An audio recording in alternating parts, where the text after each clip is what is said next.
Bismillahirrahmanirrahim. Assalamualaikum warahmatullahi wabarakatuh. Waalaikumsalam warahmatullahi wabarakatuh. Pemirsa Ratas TV dimanapun Anda berada, jumpa lagi bersama saya, Agus Supriyanto. Kali ini saya mendapat kesempatan sangat istimewa. Alhamdulillah bisa bersilaturahmi dengan seorang tokoh, ya tokoh nasional. Beliau adalah mantan Jenderal, sekarang Jenderal Masih Bapak Anton Bahru Alam, yaitu Bapak Komjen Komisaris Jenderal Anton Bahru Alam. Ya, Assalamualaikum Pak Anton. Waalaikumsalam warahmatullahi wabarakatuh. Kabarnya baik Pak? Alhamdulillah rahmatullah. Alhamdulillah baik. Pemirsa, ini saya tadi dari sebelum subuh, pada subuh bersilaturahmi dengan Bapak Anton, kemudian di kediaman beliau di Masjid Ittihad Cibubur Pak ya. Ya, dari ikut kajian subuh juga, dan sekarang alhamdulillah berkesempatan untuk bersilaturahmi dengan Pak Anton. Pak Anton, ini pemirsa Ratas TV ingin tahu nih Pak, ini kan Bapak bisa dikatakan seorang Pensiunan Jenderal, Purnawan Jenderal yang sangat aktif di bidang agama, sekarang berdakwah lah gitu kan. Alhamdulillah kemarin juga viral, sempat Bapak melakukan safari subuh di Masjid At-Taqwa di BSD di Lengkong Gunung Timur Serpong, dan alhamdulillah masyarakat sangat antusias kan, dan mendapat sambutan juga dari Pemkot Tangsel, alhamdulillah. Nah Pak, ini kita ingin tahu sejak kapan sebenarnya Bapak ini hijrah tanda kutip itu mendalami agama yang lebih intens Pak? Alhamdulillah rahmat Allah SWT. Sejak saya berdinas sudah senang dengan agama. Masya Allah. Ya ini semua karunia Allah ya. Masya Allah. Karena saya menyadari bahwa hidup di dunia ini nggak lama, Masya Allah. singkat, dan saya mendengar dari para alim ulama, kemudian orang-orang yang punya ilmu, ya, menasihati saya ya, bahwa hidup di dunia ini tidak lama, dan diingatkan bahwa banyak orang nanti merugi. ya. Saya baca dalam surat Al-Asr, Bismillahirrahmanirrahim, wal asri, demi masa kata Allah, innal insana lafi khusrin, sesungguhnya manusia itu dari waktu ke waktu merugi. Nah, berdasarkan inilah kalam Allah ini, saya berpikir saya ini jangan sampai menjadi orang yang rugi. Dikasih Allah ditakdirkan jadi polisi, diuji dengan pangkat, jabatan kan, jangan sampai menjadi orang yang merugi. Ya. Nah, lantas saya coba dalami, apa benar manusia itu dalam keadaan merugi? Ternyata memang benar. Ya. Firman Allah itu memang gak ada yang salah. Ya. Katakanlah 2 rakaat sebelum subuh, sebelum fajar itu, ya, namanya sholat sunat fajri. Ya. Itu kalau orang tahu itu, nilainya, pahalanya besar sekali. Masya lebih Allah. Baik dari dunia dan seisinya. Masya Allah. Tapi banyak orang tahu tidak bisa datang, ya, mengambilnya itu. Tidak bisa hadir. Bahkan dalam hadis Rasulullah kalau nggak salah, kalau seandainya umatku ini tahu ya fadilahnya sholat subuh, mereka akan merangkak Pak ya, ke masjid kalau nggak salah. Ya. Betul. Ya, apabila mereka tahu, ya Masya Allah, semua akan meninggalkan semua kegiatannya, lari mengambil yang 2 rakaat sholat sunat fajri itu. Itu baru sholat sunnahnya. Baru sunnahnya. Bagaimana fardunya? Bagaimana nanti sholat subuhnya? Wah itu, Masya Allah. Nah, saya teringat, saya waktu itu masih aktif, masih berpangkat AKBP. AKBP ya, itu Letnan Kolonel lah. Ya. Saya menjabat Kapolres. Ya. Bahwa anak buah saya kan banyak di lapangan. Ya. Tentu bagaimana sholatnya mereka ini, kalau mereka tidak ambil 2 rakaat sebelum subuh ini, wah, mereka sangat rugi nih. Ya. Maka saya mencoba untuk mengajak mereka, ya, mari kita ambil 2 rakaat sebelum subuh yang sholat sunat fajr itu, agar kita menjadi polisi-polisi yang dicintai masyarakat. Masya Allah. Karena polisi itu ternyata diperlukan oleh masyarakat. Ya. Dan tugasnya mulia. Ya. Kenapa kita sering trouble di masyarakat? Ya. Banyak polisi tidak disukai masyarakat. Nah itu. Ya. Padahal tugasnya sangat mulia. Ya. Nah, maka saya mengenal agama ini memang sejak berpangkat Letnan Kolonel atau Ya, AKBP, AKBP, ya. Ajun Komisaris Besar Polisi. Kemudian yang kedua, takut saya itu diambil oleh Allah, belum sempat menyampaikan kepada seluruh anggota.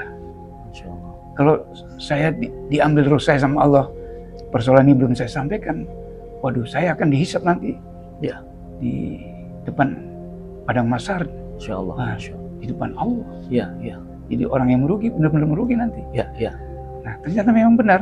Ternyata sedikit sekali yang paham ini, Hmm. sehingga jarang datang ke masjid. Ya, ya. Nah, Ya. saya waktu itu menjabat sebagai Kapolres.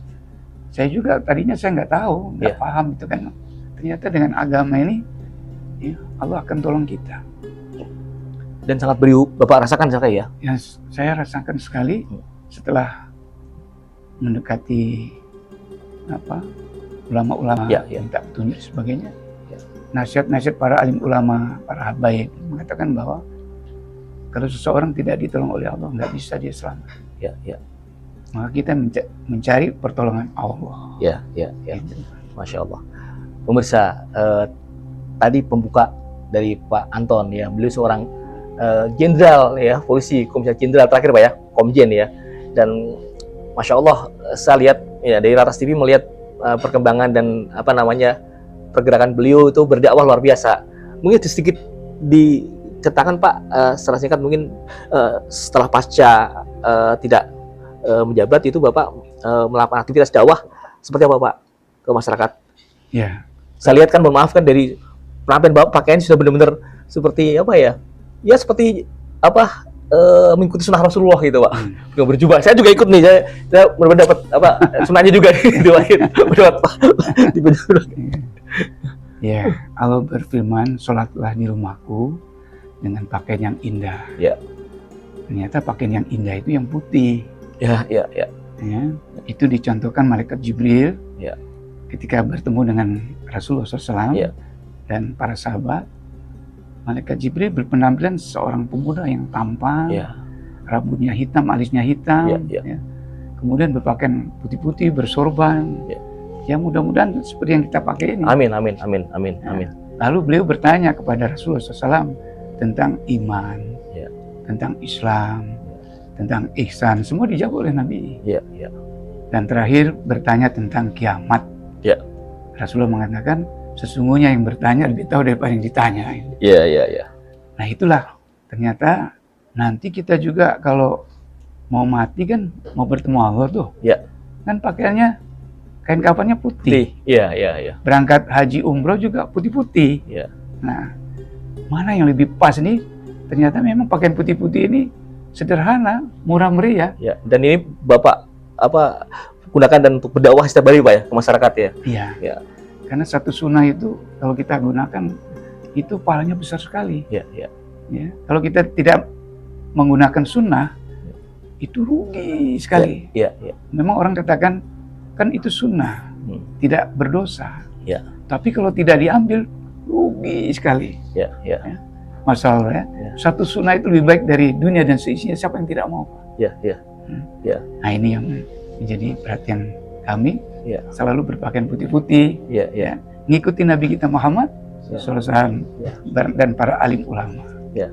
Pak Anton, mohon izin. Selama ini kan stigma polisi masih banyak yang tidak bagus Pak di masyarakat. Nah, mungkin dengan sekarang Bapak sudah hijrah untuk berdakwah. Apa harapan Bapak terhadap Polri ini Pak gitu kan? Nah, barangkali untuk ya kita tahulah kalau ada gium, kalau lapor ke polisi, lapor kehilangan ayam sama dengan baliknya kehilangan kambing atau sapi gitu. Nah, ada sesuatu yang tidak beres gitu Pak. Nah, tentu mungkin melalui Bapak sekarang mungkin bisa memberikan paparan atau takziah kepada teman-teman yang sedang masih aktif Pak di Polri Pak itu kan. Iya. Jadi memang polisi ini sangat berat tugasnya ya. Ya. Saya ngalami sendiri. Ya, ya. Pada saat menjabat itu sama. Ya, ya. Ya, saya menyadari bahwa masyarakat tidak senang dengan polisi. Ya, ya, ya. Lalu saya sebagai pimpinan Ya. dipercaya, dikasih amanah oleh Allah jadi Kapolda beberapa kali. Ya. Saya berpikir gimana caranya supaya polisi dicintai masyarakat. Iya, iya. Ya. Ya. Memang kenapa polisi tidak dicintai oleh masyarakat? Ya. Ternyata memang tugas polisi itu diberikan kewenangan upaya paksa ya oleh negara, oleh masyarakat, Ya. melalui negara ya. Dia Ya. bisa menangkap. Ini kewenangan upaya paksa. Iya. Menahan, Ya. memaksa, menggeledah, Ya. dan menangkap dan sebagainya. Iya, iya. Inilah yang membuat masyarakat itu kurang dekat dengan polisi. Ya, Jadi kalau ada polisi orang takut. Iya, iya. Nah, bagaimana caranya ada polisi masyarakat tidak takut, Ya. masyarakat senang. Ya. Ya, jadi hidupnya masalah. Ya. Gitu? Ya. Orang kota punya masalah, Ya. orang desa pun punya masalah, orang kaya punya masalah, orang miskin juga punya masalah. Iya, Ya iya, kan? iya. Orang punya uang juga punya masalah. Ya. Orang nggak punya uang apalagi punya masalah ya. Iya, iya. Belum nikah masalah ya. Sudah nikah masalah juga. Belum punya anak masalah. Setelah punya anak masalah juga. Iya, iya. Nah hidup nih masalah. Semua orang diuji dengan permasalahan. Ya. Permasalahan ini memang harus dijalani. Ya. Untuk kita menjadi orang yang tidak bermasalah. Ya. Nah Allah sayang sama hambanya. Allah lihat ini hamba-hambaku nih kok banyak nggak lulus mungkin ya. Iya, iya. Banyak yang bermasalah. Ya. Maka Allah kirim nabi-nabi Iya, iya. ya sebanyak 24.000 ya. Ya. 124.000 nabi Cok. Ya. Untuk menyampaikan, memberitahu dan 313 Rasul Allah. Ya. Ya, yang kita wajib tahu 25 Rasul Allah. Ya. Ini untuk memberitahu ini loh menangani masalah itu ini. Ya. Yaitu ya amalkan agama yang sempurna. Ya. Ya. Insya Allah orang yang mengamalkan agama yang sempurna ini orang-orang yang ditolong oleh Allah. Iya, iya. Akan menghadapi masalah ini lancar. Artinya tugas-tugas itu disesuaikan dengan nanti akan dihisap juga kan. Kalau Iya. menjalankan tugas dengan baik ya insya Allah baik. Kalau tidak baik ya ini risikonya akan dihisap di yaumul qiyamah nanti Pak ya. Iya, jelas itu. Nah, apalagi selama hidup kita tidak disukai oleh orang. Ya. Itu ciri-ciri orang masuk neraka. Ya, ya. Ketika hidupnya di dunia, Mau untuk bilang tadi. banyak orang tidak suka. Ya. Maka usahakan hidup di dunia sebagai polisi, hidup yang disukai oleh orang banyak. Ya. Nah itu caranya bagaimana? Caranya amalkan agama yang sempurna. Ya. Silakan dengan agama masing-masing. Ya. Ya. Pak Anton, punten. Seandainya ada waktu bisa berputar kembali, Bapak akan tetap milih jadi polisi atau akan berdakwah dari awal? Oh, iya. Kita kan nggak mungkin jadi polisi lagi. Sudah, Iya, udah jadi masyarakat biasa. iya, iya, iya. Ya, ingin bertemu dengan petugas-petugas yang masih aktif, Ya. biar mereka paham. Ya. Nah, saya risau dengan ini. Ya, ya. Berpikiran saya bagaimana semua polisi dicintai masyarakat. Ya, ya. Ya, Masya supaya Allah. polisi ya semua masuk surganya Allah. Amin, amin, Gitu amin, loh. amin, amin. Dan Amin. masyarakat juga semua masuk surganya Allah. Kan gitu? Amin, amin, amin. Sehingga ada hubungan yang baik antara polisi dan masyarakat. Hubungan juga ulama dan umaro ya. Ya, Saya baik, tentu ulama setuju. dan umarah. Ya. Insyaallah. Baik, Masya Allah. Pemirsa Atas TV di manapun Anda berada, yang tadi bincang-bincang saya dengan Bapak Komjen Polisi Purnawirawan Anton Bahrul Alam, ya beliau sekarang sedang terus aktif mendalami dakwah yang syiar dalam Islam. Ya. Mudah-mudahan aktivitas Pak Anton dalam belajar dan berdakwah dari masyarakat, ya terutama juga untuk mengajak polisi untuk kejaran Allah, diridhoi Allah Pak ya, Amin. berkeberkahan Pak ya. Amin. Amin. Mudah-mudahan. Terima kasih pemirsa. Demikian tadi. Assalamualaikum warahmatullahi wabarakatuh. Waalaikumsalam warahmatullahi wabarakatuh. Terima kasih, Pak Anton. Sama-sama.